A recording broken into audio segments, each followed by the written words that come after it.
Hello दोस्तों, कैसे हो आप? दोस्तों, हम आपके लिए लेके आ गए हैं एक एनालिसिस रिलायंस पावर के ऊपर। दोस्तों, ये सब जगह खबर आ रही है कि अब रिलायंस पावर का शेयर 50 रुपए के ऊपर जा सकता है।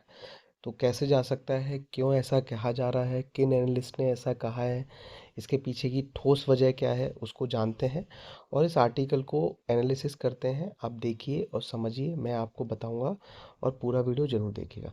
दोस्तों, ये हेडिंग है कि रुपए 50 के पार जा सकता है पावर शेयर, लगातार बढ़ रहा है भाव।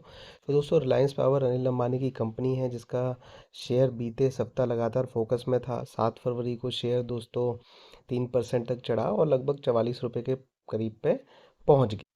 दोस्तों, एक पावर सेक्टर की कंपनी है और अनिल अंबानी की कंपनी रिलायंस पावर फोकस में थी, बढ़ गया। हालांकि बाद में इसमें कुछ मुनाफा वसूली हुई और लगभग 1% से अधिक की गिरावट के साथ 41 रुपये 42 पैसे पे बंद हुआ। इससे पहले के सत्र में इसमें 10% की तेजी भी देखी गई थी। दरअसल कंपनी के शेयरों में तेजी दिसंबर तिमाही के शानदार नतीजों के बाद आई थी।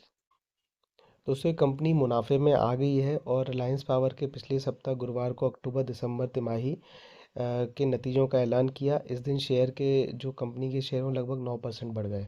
और दरअसल अनिल अंबानी की जो अगुवाई वाली रिलायंस समूह की कंपनी रिलायंस पावर है, उसका जो प्रॉफिट है इस साल का, इस थर्ड क्वार्टर का, वो लगभग 42 करोड़ रुपए रहा।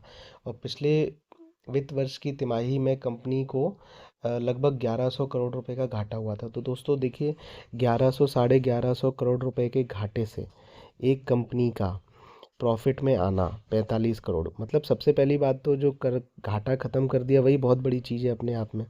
ठीक है। उसके बाद अब प्रॉफिट में भी आना मतलब ये है कि एक मतलब बहुत बड़ा और बहुत चमत्कार जैसा है। तो दोस्तों, अब जब जो कंपनी 1000 करोड़ कमा के अपना घाटा वसूल कर सकती है, दोस्तों अब मतलब इस वाले साल में, अगले आने वाले टाइम में तो क्या होगा, आप मतलब सोच के देखिए। तो दोस्तों, तिमाही के दौरान कंपनी की जो कुल आय है वो भी 2200 करोड़ रुपए हो गई है और जो पिछली साल लगभग 1998 करोड़ थी। सबसे बड़ी बात दोस्तों ये है कि कंपनी कर्ज फ्री भी हो गई है और उसने जीनो बैंक कर्ज का दर्जा भी प्राप्त कर लिया, जिसका मतलब ये है कि उस पर किसी भी बैंक का, चाहे वो प्राइवेट हो चाहे वो सरकारी हो, किसी का भी कोई भी कर्जा बाकी नहीं है। दोस्तों, ये है लास्ट की जो रिलायंस पावर है उसके शेयर का प्राइस टारगेट क्या है।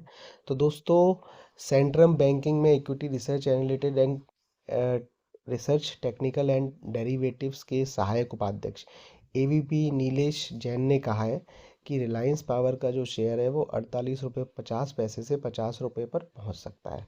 उन्होंने कहा कि 43 और 42 रुपये 50 पैसे तक कुछ गिरावट का इंतजार करना बेहतर है। यह एक अच्छा एंट्री पॉइंट हो सकता है और लंबी स्थिति के लिए स्टॉप लॉस 40 रुपये से नीचे रखा जाना चाहिए। और हम उम्मीद करते हैं कि कम समय में 46 47 रुपये तक जारी रहेगा। तो दोस्तों, अगर आप मान लीजिए 48 रुपये भी पहुंच रहा है 42 रुपये से, तो लगभग 20% का इसमें इंक्रीमेंट या ग्रोथ तेजी से देखने को मिल सकती है। रिलायंस पावर शेयरों के आउटलुक के बारे में सुगंधा सचदेवा ने कहा है कि रिलायंस पावर का स्टॉक पिछले कुछ महीनों में 37 से 43 रुपये के दायरे में घूम रहा है, जिसका प्रमुख जो सपोर्ट लेवल है दोस्तों वो 36 रुपीज़ 50 पैसा है। और इसका 200 दिन का DEMA जो मूविंग एवरेज है वो भी उसके आसपास ही है। तो स्टॉक में आगे बढ़ने की संभावना है और जो 44 रुपये का है वहाँ पर इसको तगड़ा रेसिस्टेंस मिलेगा और अगर उसे इसने तोड़ लिया तो 51 रुपये तक प्राइस जा सकता है। तो दोस्तों, आप सब भी इसी हिसाब से अपनी ट्रेड सेट कर लीजिए और अपने आप को तैयार कर लीजिए कि आपको मुनाफा कमाना है। और दोस्तों, वीडियो अच्छा लगा तो प्लीज़ लाइक करिए, चैनल को सब्सक्राइब करिए और ज़्यादा से ज़्यादा लोगों को भेजिए। धन्यवाद दोस्तों, ऑल द बेस्ट।